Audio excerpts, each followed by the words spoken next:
마음의 보약 한 첩을 드리는 시간, 마음 한 첩입니다. 여러분, 혹시 이런 적 있으신가요?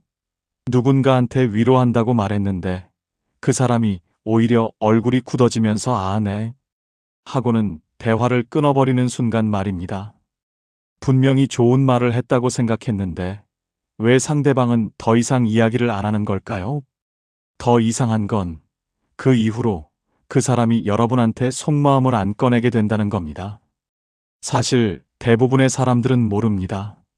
자기가 위로한다면서 한 말이 오히려 상대방한테 상처를 주었다는 거요. "괜찮아. 시간 지나면 다 나아질 거야." 이렇게 말했는데 듣는 사람은 "빨리 잊어버리라는 소리네." 이렇게 받아들이는 겁니다. "나도 그런 적 있어." 이렇게 자기 경험담을 풀어놓으면 상대방은 "내 이야기는 듣기 싫고 자기 이야기만 하고 싶은 거네." 이렇게 느끼는 겁니다. 이게 다 위로하려고 한 말들입니다. 그런데 왜 상처가 되는 걸까요? 오늘 이 영상에서는 여러분이 절대 몰랐던 위로의 진실을 알려드리겠습니다. 선의로 했던 말이 왜 상처가 되는지, 그리고 똑같은 상황에서 어떻게 말하면 상대방이 진짜 위로받는다고 느끼는지 그 차이를 하나씩 보여드릴 겁니다. 이 영상을 끝까지 보시면 누군가 힘들어할 때 뭐라고 말해야 할지 더 이상 막막하지 않게 됩니다. 어떤 말이 위로고 어떤 말이 상처인지 명확해지거든요. 이런 삶의 지혜를 놓치지 않고 계속 만나보시려면 구독과 좋아요로 함께 해주세요. 그럼 지금부터 시작하겠습니다. 첫 번째, 나도 그런 적 있어. 그때 나는 말이야. 누군가 힘들어하면서 이야기를 꺼낼 때가 있습니다. 그 사람은 지금 자기 이야기를 들어주길 바라면서 용기 내서 말을 시작한 건데 우리는 그만 이런 말을 하게 됩니다. "아, 나도 그런 적 있어. 그때 나는 말이야." 하면서 자기 경험담을 풀어놓기 시작하는 겁니다. 그런데 이상합니다. 분명히 위로하려고 한 말인데 상대방 얼굴이 굳어지면서 대화가 끊기는 걸 느낄 때가 있습니다. 우리는 공감하려고 했던 건데 왜 상대는 오히려 입을 다물어 버리는 걸까요? 지난주 아파트 경로당에서 있었던 일입니다. 60대 후반의 박 씨가 차 한 잔 마시면서 옆에 앉은 이웃에게 조용히 말을 꺼냈습니다. "요즘 아들 부부 때문에 마음이 무거워요. 명절에 집에 오라고 했더니 바쁘다고 못 온다는 거예요. 작년에도 그랬고 올해도 그러니까 서운하고 속상하더라고요." 그러자 옆에 앉아있던 김 씨가 바로 이렇게 말을 받았습니다. "아, 나도 그런 적 있어요. 우리 딸도 몇 년 전에 그랬는데 말이죠. 그때 정말 서운했어요. 근데 내가 어떻게 했냐면요. 그냥 신경 끄고 혼자 잘 지냈거든요. 그러니까 오히려 딸이 미안해하면서 나중에 더 잘하더라고요. 그냥 내버려 두세요. 저는 그렇게 극복했어요." 김 씨는 위로하려고 했던 겁니다. 자기도 비슷한 경험이 있으니까 공감한다는 뜻이었던 거죠. 그런데 박 씨는 그 말을 듣고 나서 "아, 네" 하고는 대화를 끊어버렸습니다.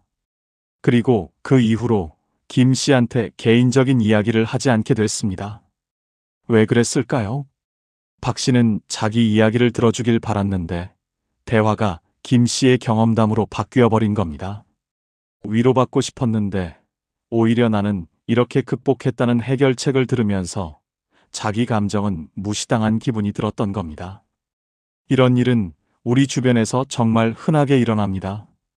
친구가 건강 문제로 고민을 꺼내면 "나도 예전에 아팠는데 그땐 내가" 로 시작하게 되고, 누가 손주 걱정을 털어놓으면 "우리 손주도 그랬어. 그땐 이렇게 해서" 라고 자기 이야기를 풀어놓게 됩니다. 우리는 도와주려고 하는 건데 상대방은 자기 이야기가 묻혀버렸다고 느끼는 겁니다.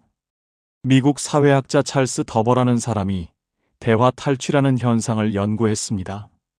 사람들의 대화 패턴을 분석했더니 상대방이 힘든 이야기를 꺼냈을 때 약 78%의 사람들이 자기 경험담으로 화제를 돌린다는 결과가 나왔습니다. 더버 교수는 반응을 두 가지로 나눴습니다. 지지 반응은 상대 이야기에 계속 집중하면서 그래서 어떻게 됐어요? 같은 말로 이어가는 겁니다. 반면 전환 반응은 나도 그런 적 있어라고 하면서 화제를 자기 쪽으로 돌려버리는 겁니다. 연구 결과가 놀랍습니다. 전환 반응을 들은 사람들의 85%가 공감받지 못했다고 느꼈고, 그중 62%는 더 이상 말하고 싶지 않다고 답했습니다. 위로하려던 말이 오히려 대화를 막아버린 겁니다. 이 현상이 왜 일어나는지 보면 우리는 공감을 같은 경험 공유로 착각하기 때문입니다. 그러나 진짜 공감은 상대방의 감정에 머무르는 겁니다. 내 경험을 끌어오는 순간 대화의 주인공이 바뀌어 버리는 거죠. 상대방이 힘든 이야기를 꺼낼 때 그 사람은 해결책을 원하는 게 아닙니다. 자기 감정을 알아주길 바라는 겁니다. 나도 그랬어라는 말은 얼핏 공감처럼 들리지만 실제로는 너만 힘든 게 아니야라는 메시지로 전달됩니다. 특히 나이 들수록 이런 실수를 더 많이 합니다. 경험이 많으니까 비슷한 일을 겪어봤을 확률이 높고, 그래서 자기 경험을 나눠주면 도움이 될 거라고 생각하는 겁니다. 그런데 상대방 입장에서는 내 이야기는 안 중요하고 당신 이야기만 중요한가라고 느끼게 됩니다. 위로는 말을 하는 게 아니라 듣는 겁니다. 상대방이 끝까지 이야기하게 두는 겁니다. 내가 끼어들어서 해결책을 제시하거나 비슷한 경험을 나누는 게 아니라 그냥 그 사람의 감정에 함께 있어주는 겁니다. 이게 쉽지 않습니다. 우리는 뭔가 해줘야 한다고 생각하니까요. 그런데 진짜 위로는 아무것도 안 하는 데 있습니다. 그냥 들어주는 것, 그게 전부입니다. 덴마크 철학자 키르케고르는 이런 말을 남겼습니다. 진정한 위로는 침묵 속에 있다. 이 말의 의미는 깊습니다. 위로는 말을 많이 하는 게 아니라 상대방의 고통 앞에서 함께 침묵할 수 있는 용기라는 겁니다. 우리는 침묵이 어색해서 자꾸 말을 채워 넣으려고 합니다. 그러면서 자기 경험담을 꺼내고 조언을 하고 해결책을 제시하는 거죠. 그런데 진짜 위로는 그 침묵을 견디는 겁니다. 상대방이 말을 멈췄을 때 그 침묵 속에 함께 있어주는 겁니다. 그게 가장 큰 위로가 됩니다. 상대방은 여러분의 경험담이 필요한 게 아닙니다. 여러분이 그 자리에 있어주는 것, 그 사람의 이야기를 끝까지 들어주는 것, 그게 전부입니다. 그 마음 충분히 이해해요. 라는 한마디면 됩니다. 다음부터 누군가 힘든 이야기를 꺼내면 자기 경험담을 꺼내고 싶은 충동을 참아보세요. 그냥 들어주세요. 그게 가장 큰 위로입니다. 여러분의 침묵이 누군가에게는 가장 따뜻한 위로가 될 수 있습니다. 두 번째, 더 힘든 사람도 많아. 누군가 힘든 이야기를 꺼낼 때 우리는 가끔 이런 말을 합니다. 그래도 더 힘든 사람도 많아요. 위로하려던 말입니다. 상대방이 너무 힘들어하니까 세상에는 더 어려운 사람도 있다는 걸 알려주면 조금 위안이 될 거라고 생각하는 거죠. 그런데 이 말을 들은 사람의 표정을 보면 위로받기는커녕 오히려 더 움츠러드는 걸 느낄 때가 있습니다. 왜 그럴까요? 얼마 전 동네 카페에서 본 장면입니다. 60대 초반으로 보이는 두 분이 커피를 마시면서 이야기를 나누고 있었습니다. 한 분이 조용히 말을 꺼냈습니다. 요즘 무릎이 너무 아파서 걷기가 힘들어요. 병원 가니까 인공관절 수술을 생각해 보라는데 수술도 무섭고 회복도 오래 걸린다고 하니까 걱정이 태산이에요. 그러자 옆에 앉은 분이 이렇게 대답했습니다. 그래도 아직 걸을 수 있잖아요. 우리 동네 김 선생님은 작년에 뇌졸중 오셔서 지금 휠체어 타고 다니시는데 그분에 비하면 괜찮은 거죠. 세상에는 더 힘든 사람도 많아요. 선이었습니다. 상대방이 너무 걱정하니까 더 힘든 경우도 있다는 걸 알려주면 조금은 마음이 가벼워질 거라고 생각했던 겁니다. 그런데 무릎 아프다던 분은 그 말을 듣고 나서 그러게요 하면서 고개만 끄덕이고는 더 이상 자기 이야기를 하지 않았습니다. 왜 그랬을까요? 그분은 자기 고통을 알아주길 바랐던 건데 오히려 내 고통은 별거 아니야라는 메시지를 받은 겁니다. 더 힘든 사람과 비교당하면서 자기가 힘들다고 말한 게 뭔가 부끄러운 일이 된 것처럼 느껴진 거죠. 이런 일은 정말 흔합니다. 자녀 문제로 고민하는 친구에게 세상에 부모 속 안 썩이는 자식이 어디 있어라고 하거나 직장에서 힘들다는 사람에게 요즘 다들 힘들어. 우리만 그런 게 아니야 라고 말하는 겁니다. 위로하려던 말인데 듣는 사람은 자기 감정이 부정당한다고 느끼게 됩니다. 미국 심리학자 브레네 브라운이 고통 비교에 대한 연구를 진행했습니다. 그 사람들에게 자기 고통을 다른 사람과 비교당했을 때 어떤 감정을 느끼는지 물어봤더니 73%가 내 감정이 무시당했다고 답했고 68%는 더 이상 말하고 싶지 않았다고 답했습니다. 브라운 박사는 이걸 고통 서열화라고 불렀습니다. 누군가의 고통을 다른 사람의 고통과 비교해서 내 건 덜 심각해라고 말하는 순간 그 사람의 감정을 무효화시키는 겁니다. 연구에서 더 중요한 발견이 있었습니다. 고통은 절대적인 거지 상대적인 게 아니라는 겁니다. 무릎이 아픈 사람에게 그 고통은 100%입니다. 다른 사람이 더 아프다고 해서 그 사람의 고통이 50%로 줄어드는 게 아닙니다. 이 현상을 이해하려면 고통이라는 게 어떻게 작동하는지 알아야 합니다. 고통은 비교 대상이 아닙니다. 각자에게 자기 고통은 견딜 수 있는 한계치까지 차오른 상태인 겁니다.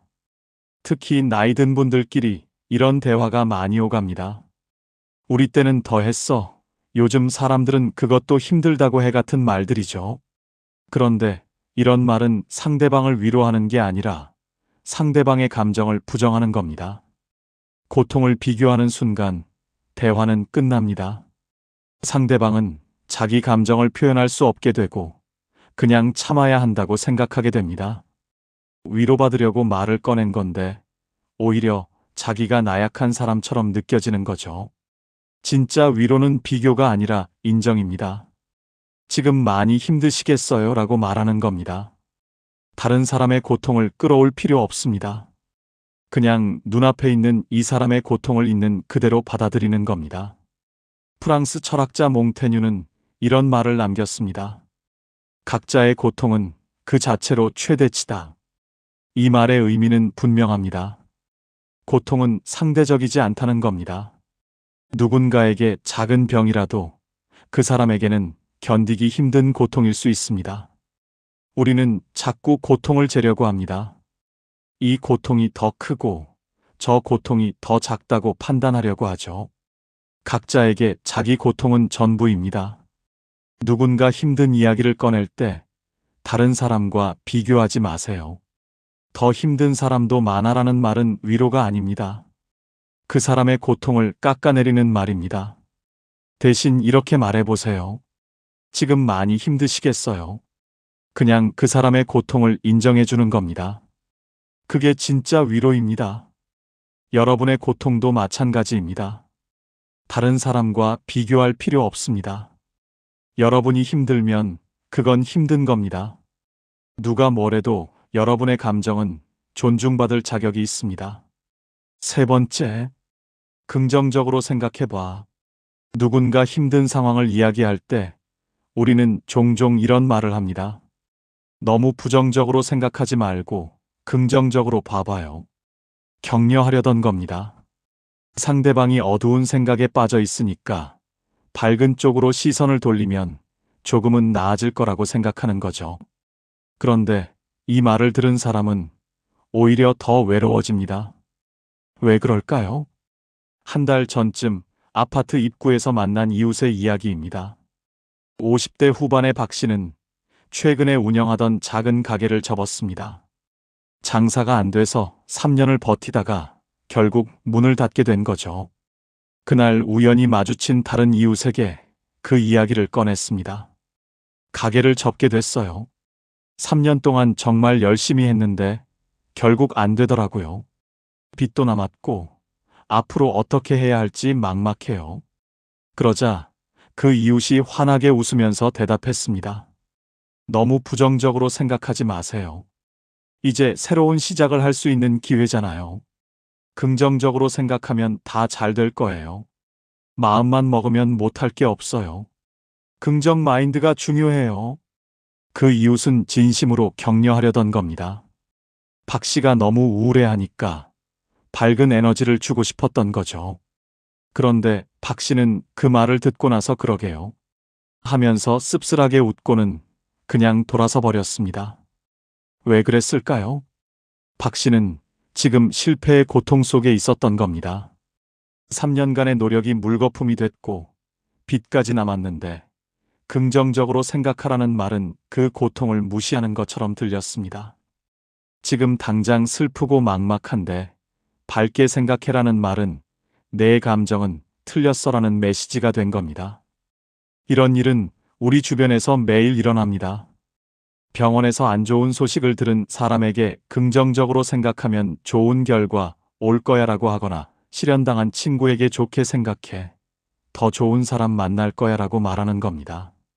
우리는 응원하려던 건데 상대방은 자기 슬픔을 부정당했다고 느끼는 거죠. 미국 심리학자 수잔 데이비드가 독성 긍정주의에 대한 연구를 진행했습니다. 사람들에게 힘든 상황에서 긍정적으로 생각해라는 말을 들었을 때 어떤 영향을 받는지 추적했더니 놀라운 결과가 나왔습니다.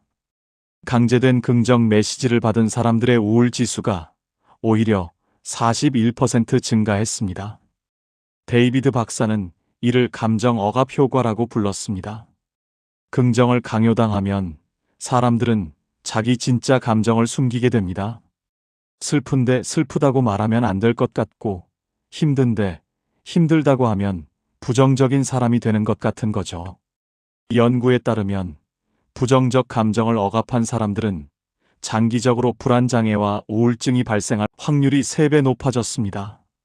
이 현상을 이해하려면 감정이라는 게 어떻게 작동하는지 봐야 합니다. 감정은 좋고 나쁨이 없습니다. 슬픔도 필요하고 분노도 필요하고 불안도 필요합니다. 이런 감정들은 우리에게 뭔가 잘못됐다는 신호를 보내는 겁니다. 그런데 긍정적으로 생각해라는 말은 그 신호를 무시하라는 겁니다. 슬프지 말라는 거고 화내지 말라는 거고 불안해하지 말라는 겁니다. 그러면 사람들은 자기 감정을 억누르게 되고 그 감정은 속에서 골마가게 됩니다. 특히 나이 든 세대는 이런 말을 많이 듣고 자랐습니다. 힘들어도 참아야지, 긍정적으로 살아야지, 웃으면 보기와 같은 말들이죠. 그런데 이런 말들은 사람을 강하게 만드는 게 아니라 감정을 숨기게 만듭니다. 진짜 위로는 긍정을 강요하는 게 아니라 부정적 감정도 괜찮다고 말해주는 겁니다. 슬플 때 슬퍼할 권리가 있고 힘들 때 힘들다고 말할 자격이 있다고 인정해주는 겁니다. 긍정적으로 생각해라는 말 대신 지금 참 힘든 시기시겠어요 라고 말하는 겁니다. 상대방의 어두운 감정을 밝게 바꾸려고 하지 말고 그 어둠 속에 함께 있어주는 겁니다. 독일 철학자 쇼펜하우어는 이런 말을 남겼습니다. 고통을 부정하는 것이 더 큰 고통을 만든다. 이 말의 의미는 명확합니다. 고통을 인정하지 않으면 그 고통은 사라지는 게 아니라 더 깊어진다는 겁니다. 긍정으로 덮으려고 하면 그 밑에서 감정이 썩어갑니다. 우리는 자꾸 부정적인 감정을 나쁜 것으로 여깁니다. 슬프면 안 되고, 화나면 안 되고, 불안하면 안 된다고 생각하죠.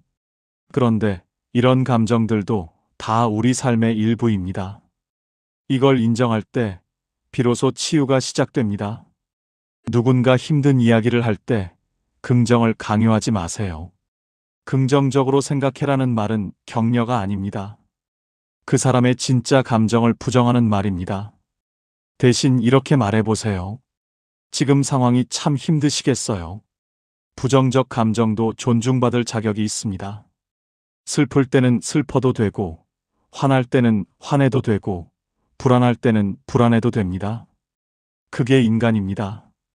여러분도 마찬가지입니다. 힘들 때 억지로 웃을 필요 없습니다. 긍정 마인드 가져야 한다고 자책할 필요도 없습니다. 지금 이 순간 여러분이 느끼는 감정, 그게 정답입니다. 네 번째, 그럴 줄 알았어. 누군가 힘든 일을 겪고 나서 이야기를 꺼낼 때 우리는 가끔 이런 말을 합니다. 그럴 줄 알았어. 또는 진작부터 그럴 것 같더라. 악의는 없습니다. 오히려 자기가 상황을 잘 파악하고 있었다는 걸 보여주려던 거죠. 그런데 이 말을 들은 사람은 오히려 더 초라해집니다. 왜 그럴까요? 지난주 동네 경로당에서 들은 이야기입니다. 60대 후반의 최 씨가 며느리 이야기를 꺼냈습니다.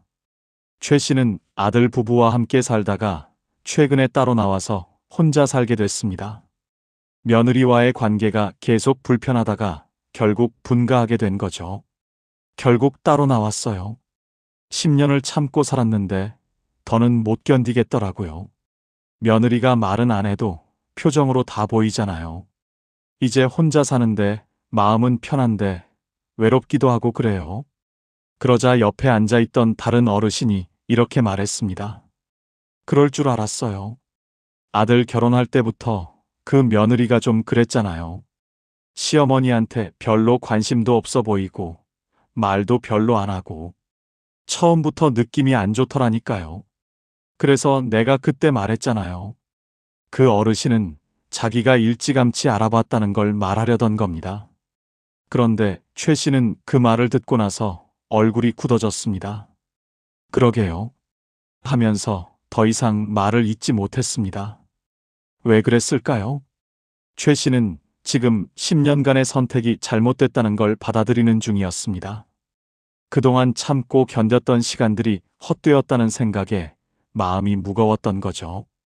그런데 그럴 줄 알았어라는 말은 그 선택이 처음부터 틀렸다는 걸 확인시켜주는 거였습니다. 자기만 몰랐고 다른 사람들은 다 알고 있었다는 기분이 든 겁니다. 이런 일은 생각보다 자주 일어납니다. 사업 실패한 사람에게 그 사업 처음부터 안 될 줄 알았어라고 하거나 이혼한 사람에게 결혼할 때부터 좀 그랬잖아라고 말하는 겁니다. 우리는 자기가 현명했다는 걸 보여주려던 건데 상대방은 자기만 바보였다는 기분이 드는 거죠. 하버드 심리학과의 닐 로즈 교수가 연구한 사후 확신 편향이라는 게 있습니다. 사람들은 어떤 일이 일어나고 나면 자기가 그걸 미리 예측했다고 믿는 경향이 있습니다. 실제로는 몰랐는데 일이 벌어진 후에는 나는 알고 있었어라고 기억을 재구성하는 겁니다. 로즈 교수의 연구에서 사람들에게 예측하게 한 뒤 결과를 알려줬더니 82%가 자기가 맞게 예측했다고 주장했습니다. 그러나 실제 기록을 보면 정확도는 47%에 불과했습니다. 더 중요한 건 그럴 줄 알았어라는 말을 들은 사람들의 반응입니다. 연구 참가자의 71%가 모욕감을 느꼈다고 답했고 64%는 자기 판단력을 의심하게 됐다고 답했습니다. 이 현상을 이해하려면 인간의 판단이 어떻게 작동하는지 봐야 합니다. 우리는 과거를 돌아볼 때 그때는 불확실했던 것들이 지금은 명확해 보입니다. 결과를 알고 나니까 그 과정이 당연해 보이는 겁니다. 그런데 그 순간에 있던 사람은 달랐습니다. 그때는 어떻게 될지 몰랐고 최선이라고 생각해서 선택한 겁니다. 10년 전 최 씨도 며느리와 잘 지낼 수 있을 거라고 희망했던 겁니다. 그런데 그럴 줄 알았어라는 말은 그 희망이 순진했다고 비웃는 것처럼 들립니다. 그럴 줄 알았어라는 말은 겉으로는 공감처럼 보이지만 실제로는 상대방을 무시하는 말입니다. 나는 알았는데 너는 몰랐지라는 우월감이 깔려 있는 겁니다. 상대방의 선택을 존중하는 게 아니라 그 선택이 틀렸다고 판단하는 거죠. 특히 나이 든 분들이 이런 말을 자주 합니다. 경험이 많으니까 무슨 일이 일어날지 예측할 수 있다고 생각하는 거죠. 그런데 이 말은 상대방에게 위로가 되지 않습니다. 오히려 자기가 어리석었다는 생각만 들게 만듭니다. 진짜 위로는 과거를 판단하지 않는 겁니다. 그때 그 선택을 하실 수밖에 없었겠어요 라고 말하는 겁니다. 지금 돌아보면 다른 선택이 나았을 수도 있지만 그 순간에는 최선이었다고 인정해주는 겁니다. 독일 철학자 니체는 이런 말을 남겼습니다. 고통받는 자에게 현명함은 폭력이다. 이 말의 의미는 깊습니다. 누군가 힘든 상황에 있을 때 나는 알고 있었어라고 말하는 건 그 사람을 더 힘들게 만든다는 겁니다. 현명함을 자랑하는 게 아니라 그 사람의 고통에 공감하는 게 먼저입니다. 누군가 힘든 결과를 맞이했을 때 그럴 줄 알았어라고 말하지 마세요. 그 말은 위로가 아닙니다.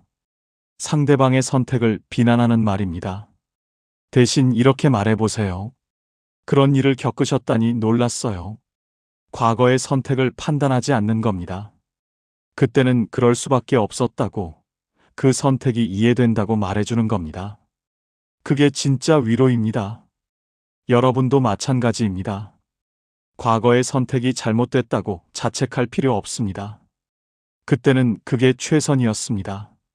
지금 돌아보면 다르게 보일 수 있지만 그 순간에 여러분은 최선을 다했습니다. 5번째, 시간 지나면 괜찮아질 거야. 누군가 깊은 슬픔에 빠져 있을 때 우리는 자주 이런 말을 합니다. 시간이 약이야. 시간 지나면 괜찮아질 거야. 위로하려던 겁니다. 지금은 힘들지만 언젠가는 나아질 거라는 희망을 주고 싶었던 거죠.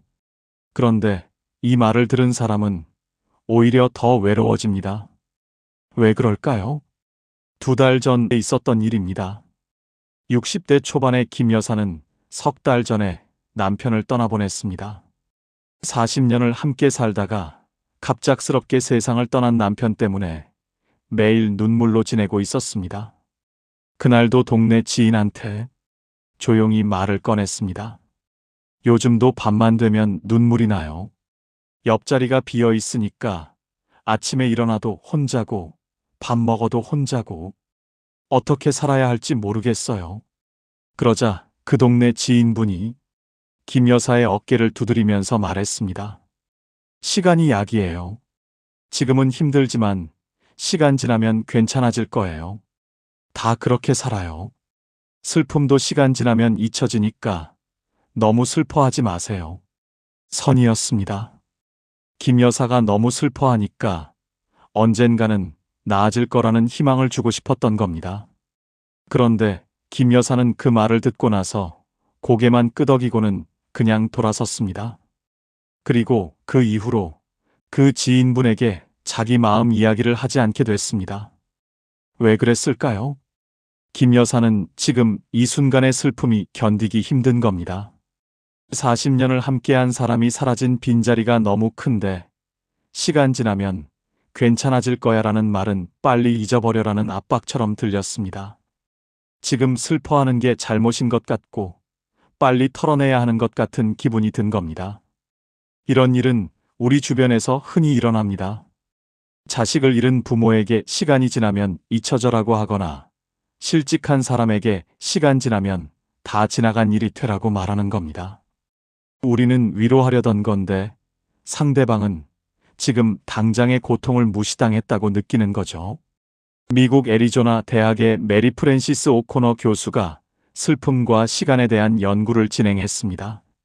배우자를 잃은 사람들을 5년간 추적 조사했는데 시간이 약이다라는 말을 자주 들은 그룹과 그렇지 않은 그룹을 비교했습니다. 놀랍게도 시간이 약이다라는 말을 자주 들은 그룹의 우울증 발병률이 58% 더 높았습니다.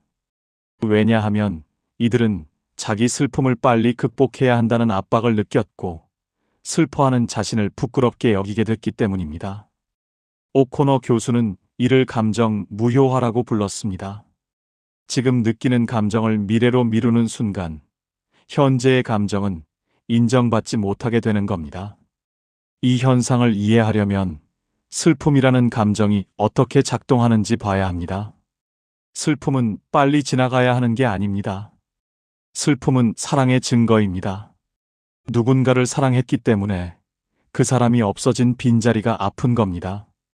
그런데 시간 지나면 괜찮아질 거야라는 말은 그 슬픔을 빨리 끝내라는 겁니다. 지금 슬퍼하지 말고 미래에 괜찮아질 때까지 기다리라는 거죠. 그러면 사람들은 자기 슬픔을 억눌러야 한다고 생각하게 됩니다. 특히 나이 든 세대는 이런 말을 많이 듣고 자랐습니다. 시간 지나면 다 잊혀져 살다 보면 다 지나가는 거야 같은 말들이죠. 그런데 이런 말은 위로가 아니라 감정을 참으라는 압박입니다. 진짜 위로는 미래를 이야기하지 않는 겁니다. 지금 이 순간의 슬픔을 인정해 주는 겁니다. 시간 지나면 괜찮아질 거야 대신 지금 정말 힘드시겠어요 라고 말하는 겁니다. 슬픔에는 기한이 없습니다. 누가 뭐래도 슬플 때는 슬퍼할 권리가 있습니다. 빨리 털어내야 하는 게 아니라 충분히 슬퍼할 시간을 가져야 합니다. 그게 건강한 겁니다. 독일 철학자 쇼펜하우어는 이런 말을 남겼습니다. 슬픔은 존중받아야 한다. 이 말의 의미는 명확합니다. 슬픔은 빨리 없애야 할 대상이 아니라 존중받아야 할 감정이라는 겁니다. 누군가 슬퍼할 때 그 슬픔을 서둘러 끝내려고 하지 말고 그 슬픔과 함께 있어줘야 합니다. 우리는 자꾸 슬픔을 나쁜 것으로 여깁니다. 빨리 벗어나야 하고 빨리 극복해야 한다고 생각하죠. 그런데 슬픔은 치유의 과정입니다. 충분히 슬퍼해야 그 상처가 아물 수 있습니다. 누군가 깊은 슬픔 속에 있을 때 시간 지나면 괜찮아질 거야 라고 말하지 마세요. 그 말은 위로가 아닙니다. 지금 당장의 고통을 무시하는 말입니다. 대신 이렇게 말해보세요. 그 마음 충분히 이해해요. 미래를 약속하지 않는 겁니다. 지금 이 순간의 슬픔을 인정해주는 겁니다. 그 슬픔이 언제 끝날지 모르지만 지금은 충분히 슬퍼해도 된다고 말해주는 겁니다. 여러분도 마찬가지입니다. 슬플 때 억지로 참을 필요 없습니다. 빨리 털어내야지 하면서 자책할 필요도 없습니다. 충분히 슬퍼하세요. 그게 사랑했다는 증거입니다.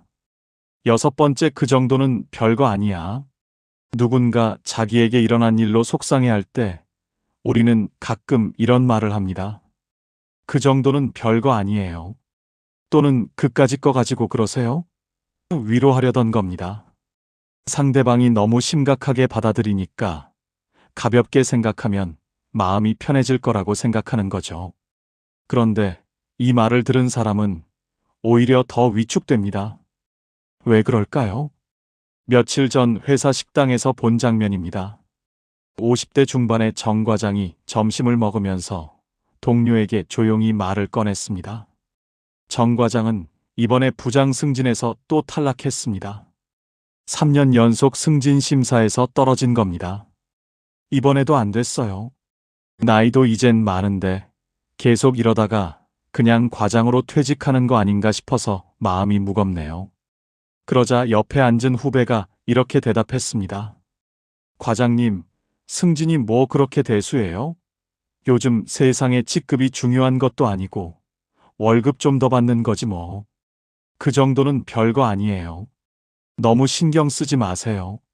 그 후배는 정 과장을 위로하려던 겁니다. 승진이 그렇게 중요한 게 아니라고 가볍게 생각하면 된다고 말하고 싶었던 거죠.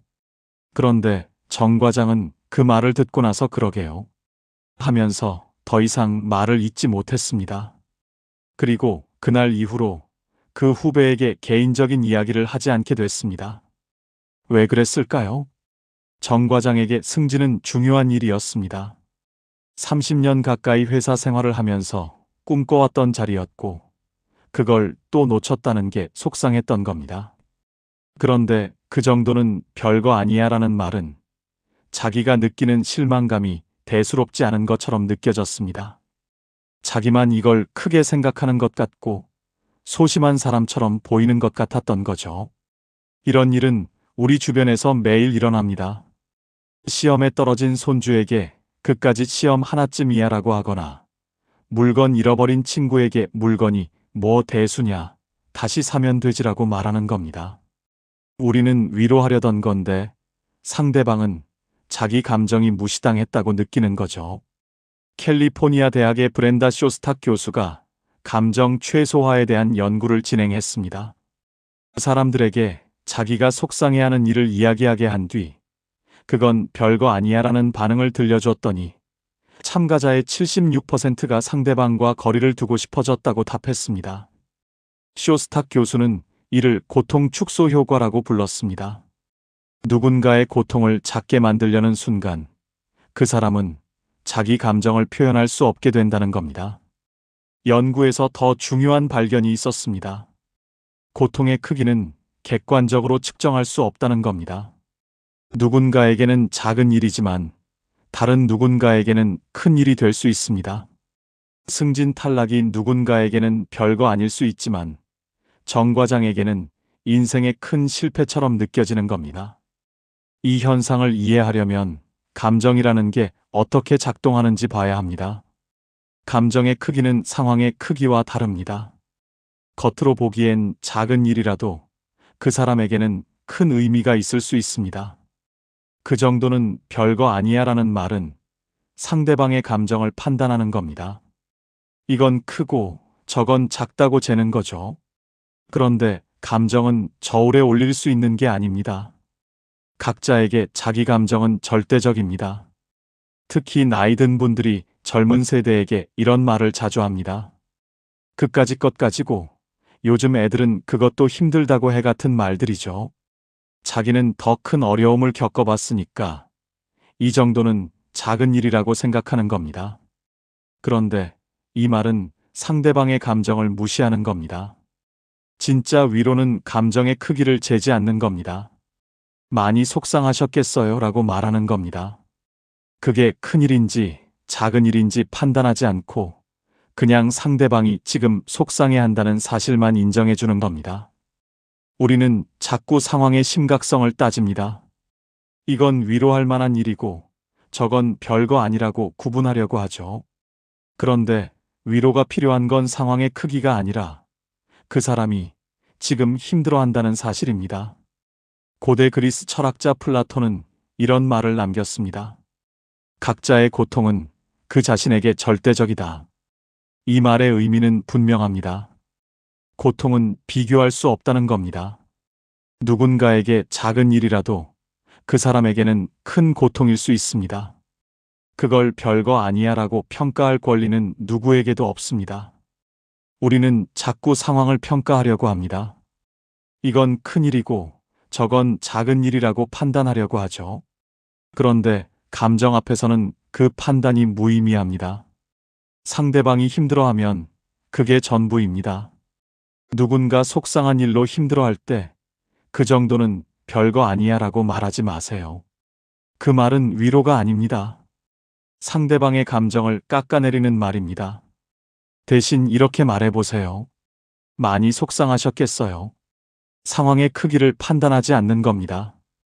그게 크든 작든 상대방이 지금 힘들어한다는 사실만 인정해주는 겁니다. 그게 진짜 위로입니다.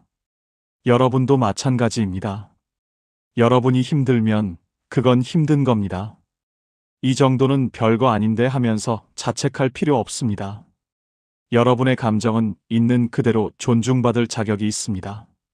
7번째, 다 너를 위한 거야. 누군가 힘든 상황을 겪고 있을 때 우리는 가끔 이런 말을 합니다. 다 너를 위한 거야. 또는 나중에 보면 이게 다 약이 될 거야. 위로하려던 겁니다. 지금은 힘들지만 나중에 보면 의미 있는 시간이었을 거라고 희망을 주고 싶었던 거죠. 그런데 이 말을 들은 사람은 오히려 더 답답해집니다. 왜 그럴까요? 지난달 아파트 놀이터에서 만난 이웃의 이야기입니다. 60대 후반의 박 씨는 최근에 아들 부부의 육아를 돕기 위해 서울로 올라왔습니다. 시골에서 편하게 살다가 손주 돌보느라 허리도 아프고 매일 피곤한데 며느리 눈치도 보이고 힘든 나날을 보내고 있었습니다. 요즘 손주 돌보느라 정말 힘들어요. 아침부터 저녁까지 애봐야 하는데 나이 들어서 그런지 체력이 안 되더라고요. 며느리한테 힘들다고도 못하고 그냥 참고 있는데 속이 답답해요. 그러자 옆에 앉은 다른 할머니가 이렇게 말했습니다. 그래도 다 손주 위한 거잖아요. 고생이 자식 키우는 거고 손주 키우는 거예요. 나중에 커서 할머니 생각하면 다 보람 있을 거예요. 이게 다 복 받는 거예요. 그 할머니는 박 씨를 위로하려던 겁니다. 지금 고생이 나중에는 의미 있는 시간이 될 거라고 힘을 내라고 말하고 싶었던 거죠. 그런데 박 씨는 그 말을 듣고 나서 그러게요 하면서 더 이상 자기 속마음을 꺼내지 않았습니다. 왜 그랬을까요? 박 씨는 지금 당장 힘든 겁니다. 허리도 아프고 매일 육아에 지쳐가는데 다 너를 위한 거야라는 말은 그 고통을 참으라는 것처럼 들렸습니다. 지금 힘들다고 말하는 게 뭔가 이기적인 것 같고 불평하는 사람처럼 보이는 것 같았던 거죠. 이런 일은 우리 주변에서 정말 흔합니다. 스탠퍼드 대학의 캐럴 드웩 교수가 고통의 정당화에 대한 연구를 진행했습니다. 그 사람들에게 힘든 상황을 이야기하게 한 뒤 이게 다 너를 위한 거야라는 반응을 들려줬더니 참가자의 69%가 자기 고통이 무시당했다고 느꼈고 58%는 더 이상 이야기하고 싶지 않았다고 답했습니다. 드웩 교수는 이를 의미 부여를 통한 감정 억압이라고 불렀습니다. 고통에 의미를 부여하는 순간 사람들은 그 고통을 참아야 한다는 압박을 느낀다는 겁니다.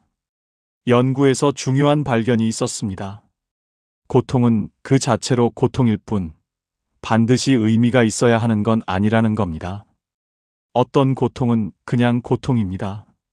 나중에 보람이 되지 않아도 배움이 되지 않아도 그냥 힘든 시간일 수 있습니다. 이 현상을 이해하려면 고통이라는 게 어떻게 작동하는지 봐야 합니다. 우리는 고통의 의미를 찾으려고 합니다.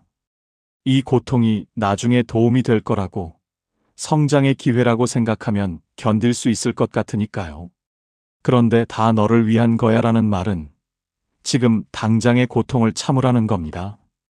지금은 힘들어도 나중을 생각하면 견딜 만하다는 거죠. 그러면 사람들은 자기 감정을 억누르게 됩니다. 힘들다고 말하면 안 될 것 같고 불평하는 사람처럼 보일 것 같은 거죠. 특히 나이 든 세대는 이런 말을 많이 듣고 자랐습니다. 고생이 보약이다, 고통을 통해 성장한다 같은 말들이죠. 그런데 이런 말은 사람을 강하게 만드는 게 아니라 감정을 숨기게 만듭니다. 진짜 위로는 고통을 정당화하지 않는 겁니다. 나중에 어떤 의미가 있을지 말하지 않는 겁니다. 지금 참 힘든 시기시겠어요 라고 말하는 겁니다. 이 고통이 나중에 보람이 되든 안 되든 지금 힘든 건 힘든 거라고 인정해 주는 겁니다. 모든 고통이 의미 있는 건 아닙니다. 어떤 고통은 그냥 견뎌야 하는 시간일 뿐입니다. 그걸 다 너를 위한 거야라고 포장할 필요 없습니다. 덴마크 철학자 키르케고르는 이런 말을 남겼습니다. 고통은 설명될 수 없다. 경험될 뿐이다. 이 말의 의미는 깊습니다. 고통은 이유를 찾아서 정당화할 수 있는 게 아니라는 겁니다. 그냥 경험하는 거고 견디는 겁니다. 거기에 무슨 의미가 있는지 설명할 필요 없습니다. 우리는 자꾸 고통에 의미를 부여하려고 합니다. 이 고통이 나를 성장시킬 거야. 이게 다 나중을 위한 거야. 같은 말로 자기를 위로하려고 하죠. 그런데 때로는 의미 없는 고통도 있습니다. 그냥 힘든 시간일 뿐입니다. 누군가 힘든 상황을 겪고 있을 때 다 너를 위한 거야 라고 말하지 마세요. 그 말은 위로가 아닙니다. 지금의 고통을 참으라는 압박입니다. 대신 이렇게 말해보세요. 지금 상황이 참 답답하시겠어요. 고통에 의미를 부여하지 않는 겁니다. 이게 나중에 보람이 되든 안 되든 지금 힘든 건 힘든 거라고 인정해 주는 겁니다. 그게 진짜 위로입니다. 여러분도 마찬가지입니다. 지금 힘들면 그냥 힘든 겁니다. 이게 다 나를 위한 거야 하면서 참을 필요 없습니다. 의미 없는 고통도 있습니다.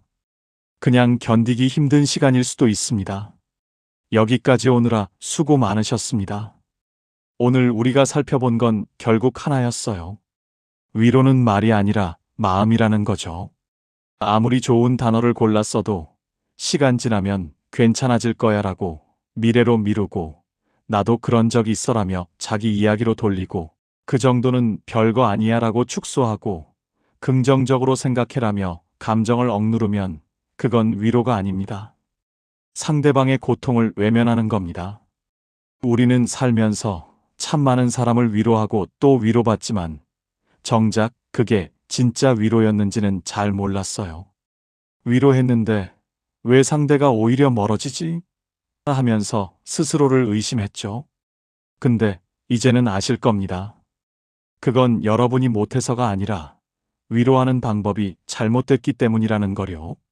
나이 들수록 중요한 건 많은 말을 하는 게 아니라 진심 어린 한마디를 건네는 겁니다. 해결책을 제시하려고 애쓸 필요 없고 긴 조언을 늘어놓을 필요도 없어요. 그냥 지금 많이 힘드시겠어요. 이 한마디면 됩니다. 우리도 조금씩 더 따뜻하게 사람들을 위로할 수 있으면 좋겠습니다.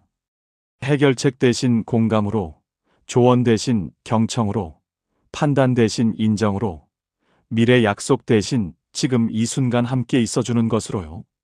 그렇게 살다 보면 우리 주변에도 진심 어린 사람들이 모이게 될 겁니다.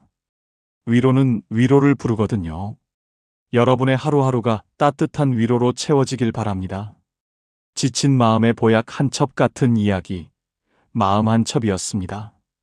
오늘 이야기가 여러분 마음에 작은 위로가 되었기를 바라며 다음에 또 좋은 이야기로 찾아뵙겠습니다. 구독과 좋아요 눌러주시면 앞으로도 관계가 한결 편해지고 생각이 정리되는 지혜를 꾸준히 전해드리겠습니다.